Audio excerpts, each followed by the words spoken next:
Pretty quick. Have you noticed, Jim? The street lights are all on around The street us. lights turned on, We of course. confused the street lights. Of course. Who would have thought that? We didn't plan that one. All right, we should get ready for our glasses again. Get ready with your glasses. Okay, there it goes. There's Yeah, the diamond ring. There's the diamond ring. Oh my gosh. Yeah, wow. That is Was so... that all right? Oh my gosh. Whoa!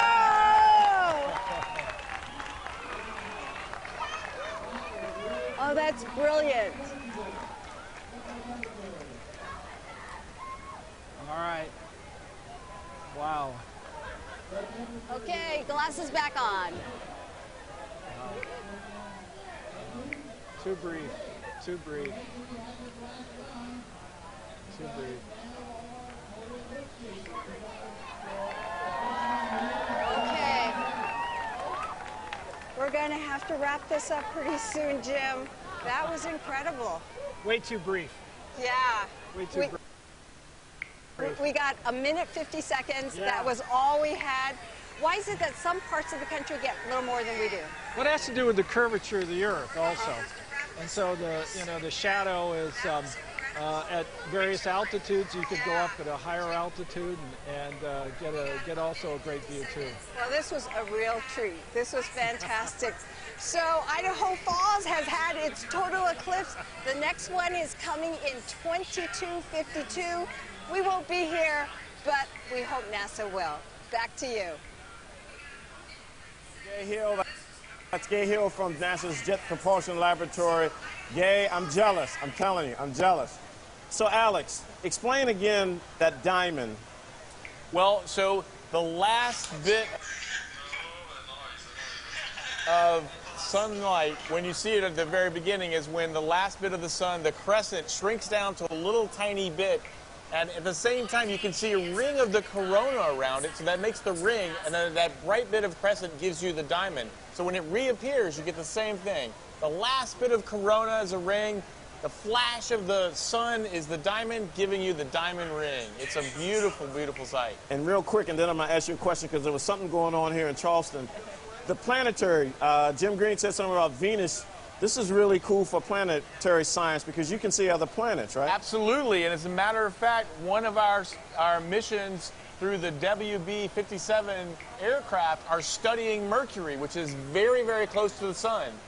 Okay, so we're gonna come back to you and we're gonna talk about what's happening here. So the next up, NASA is ready to take a bite out of the Big Apple, one of my favorite cities, Jody, New York City. New York City. Today's broadcast is being shown, I believe, in Times Square on the Toshiba Vision screen, so the city can also enjoy the spectacular views of today's total eclipse. And we have a great relationship with Toshiba, so a shout out to you guys. This Midtown Manhattan tourist location is always buckling with crowds. On the average day, over 300,000 abraço people para pass todos os through brasileiros Times que estão Square. assistindo aqui o Alex, I'm Eclipse gonna Lunar. turn to you, New Agora ao York, vivo they're gonna get em a Nova They York. have a rich history in solar eclipse. They really do. So actually 92 years ago, on a cold January morning, New York City, Manhattan, and Queens experienced a total solar eclipse. The edge of the path of totality went from 95th Street to 97th Street. This was an amazing opportunity. This was the first time we sent up 2 dirigibles with the U.S. Naval Service for scientists to study this. At the time, we actually thought eclipses could be creating radio waves which mess with communication. But what in fact is happening is the sun itself is creating this disturbance. So studying the eclipse is actually telling us about the sun, which is creating these disturbances here on Earth. Okay, so this just in. I believe we have results from an experiment that occurred on NASA's Gulfstream 3 aircraft of NASA's Armstrong Flight Research Center. Karen Rohr is standing by. Thomas Abukan, the Research Administrator. Abraço a todos os brasileiros que estão assistindo o Eclipse Lunar aqui agora ao vivo. É muito lindo esse eclipse lunar que está acontecendo agora. A gente fala diretamente do Brasil e que é muito lindo, a gente tem que prestigiar isso. For me, like, you know, at 25 years I did research on the corona. I saw it for the first time. It was my first eclipse. Was it your first eclipse? My first eclipse as well. Just absolutely amazing. And I want to talk about two things. First of all, the shape of the corona. You know, I saw the models, I showed the model, and it was remarkably similar. You know, I saw these streamers, these magnetic structures coming out like glows in specific directions, just like we expected. So I'll look for the analysis before we claim victory, of course. But the other one is that spectrograph you, Mike, you know, ran on board. And just before that the sun, you know, disappeared behind the moon, that spectrograph, of course, is spreading out the light in all its colors. Just before it disappeared, there is that one shot. And Lori, I want to ask you whether you can turn it on. You see those specific kind of lines that pop up. Uma bela imagem aqui agora do eclipse lunar do Brasil. Remember, that's how it was discovered. Helium. We didn't know we had helium here. It was a new element. It was discovered that way. And then over there in the red, between the green and the red, is iron. Iron, a really hot iron, telling us that, hey, this atmosphere is really hot. And then a little bit over, it's another line, red. Well, what is that? Well, it's hydrogen. Well, so even though it's really hot up there and only 1 in a million or 10 of million particles are neutral, it's still visible in that one shot that you saw. So, Robert, back to you here, back on Earth. What did you feel like? How did you see this occur? Yeah, so it was fascinating to watch actually the shadow or the path of totality underneath us. We're at 35,000 feet, and you could see at totality. You could actually see the darkness down on the ground, and you could look north and south and see where it wasn't completely dark. And as we kept going, you could just watch that darkness move. It was almost like a thunderstorm moving across the plains. But it was all the darkness, and it was just stunning to me to see that. So really, really good stuff, and I wasn't expecting that. And of course, the eclipse itself was beautiful, but seeing what happened down on the ground level of Earth from 35,000 feet was amazing. I just got to tell you, the team on this plane and the team all the way around this country is just doing a fantastic job. I wish you could have seen the folks here working to make sure we got the data that Thomas showed. Some fantastic images we've already looked at that I can't wait to share with everybody and for everybody to see. But really exciting to watch this team work, and the pilots did a great job. We had a little bit of a challenge right at the time of when we needed to be best, but they did a great job recovering from that, and then kept us on path all the way through. So anyway, so thank you guys. Remember to put your glasses on for those of you who hadn't seen it yet, and we'll talk to you soon. Fantastic stuff. And if you just tuned in here, you're watching Through the Eyes of NASA, NASA television. We have the best views of the solar eclipse today and coming later in the show. You don't want to miss this, the International Space Station live. Now, next up, let's visit a working farm at Austin Peay State University in Clarksville, Tennessee. Agricultural observations and solar eclipse viewing activities are underway, including high-altitude balloon launches and painting cows. Painting cows? What? Okay, all right. So now let's go to the NASA Marshall Space Flight Center. Chris Blair standing by. We're naturally excited about the solar eclipse, but one thing we've learned on this working agricultural farm is that animals can as well. But more on that in a moment, as right now we're getting ready to do a live scientific balloon launch. And joining us to tell us more is Dominic Critchlow from Austin Peay State University. Thanks for joining us, we appreciate it. So tell the crowd and our audience a little bit about the scientific payload you have on board. Yeah, thank you for having me. Today we're flying some still image equipment, and we're going to be taking images of the ground in different wavelengths. And we're also flying live streaming equipment, so we can live stream the eclipse looking downwards and looking around at 100,000 feet, which is higher than any plane has ever gone. We're also flying some biological samples with NASA Ames, and then our trackers so we can have a successful recovery. Okay, and they've just released your balloon, so let's talk about the NASA science and the biological samples. Explain more. So NASA Ames has contacted us and all of the other teams that are going to be doing launches today across the whole path of the eclipse. We're going to be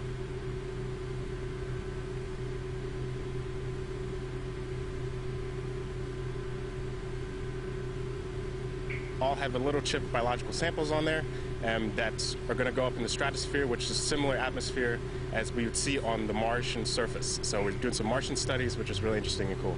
We are very excited about that. And so, also, how many balloon releases are you planning on doing this today or this weekend? And so all across the U.S., we have about 50 teams that are launching in the path of the eclipse so that we can have a full coverage of the stream. And on the site today, we have 3 launches from 3 different universities, and we're just really excited to be here, and hopefully all successful launches. All right, so finally these balloons do go up and they come back down. And so what's some advice if anyone finds one of these payloads out and about across the country, what's a tip you would tell them? If you find it, leave it there. Maybe take a picture, because it's kind of cool to see something land in your backyard from research. And please don't touch it. We'll be there soon to pick it up. If you have to move it, let us know, and we'll just be there to recover it. Awesome. Thanks. We appreciate your time. Thank you. Appreciate it. Okay, so yesterday we had a chance to catch up with some serious students, albeit a little younger, but serious about doing real-world science nonetheless. And here to tell us more is my good friend and colleague, Mitzi Adams from NASA's Marshall Space Flight Center in Huntsville, Alabama. Mitzi, thanks for joining us. We appreciate it. So tell us about the science that these high school students are working on. Eclipse solar, muito bacana e bem esperado aí por há muito tempo não acontecer, né? E eu quero que vocês entendam o seguinte, meus amados irmãos, não existe fim do mundo, coisas ruins que podem acontecer.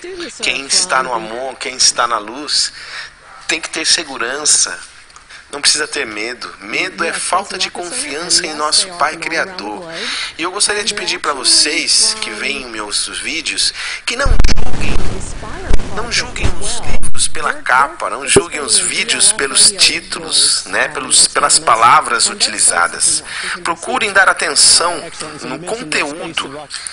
no conteúdo que é passado. Porque assim vocês irão, com certeza, conseguir mais autoconhecimento, não só dos nossos mistérios do universo, mas também dos nossos mistérios interiores, porque é justamente o que nós trabalhamos com o meu canal, com os vídeos que eu passo. É como fazer a sua reforma íntima, sua reforma interior, praticar o amor incondicional, estar em luz e reluzir a sua luz para o mundo.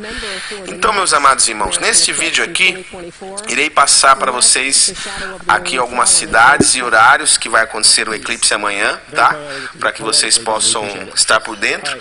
E após as cidades e os horários, uma grande mensagem rica de informações para que vocês saibam mais sobre o que vai acontecer realmente nesse eclipse de amanhã. E hoje mesmo, meus amados irmãos, passarei um outro vídeo, tá? Um pouquinho mais tarde, fiquem atentos, sobre... And so it's not cow tipping, it's cow painting, correct? Yes. We had to paint the cows that are in this study to see what sort of things that they would do so we could record the individual animals so we could see what behaviors that they were exhibiting. So we saw the cows and the students were involved with that Mitzi just spoke about. And we're also talking about cricket behavior and cricket observations. Yes. Well, we're also talking about crickets. I'm an entomologist by training, and crickets generally chirp at night. So we're going to get a chance to see a series of isolated males and see what they do when the sun goes out. Okay, excellent. We're glad you all are doing this kind of observational research. Really appreciate your time. Thanks a lot. So, and speaking of time, it's almost time for us, everyone...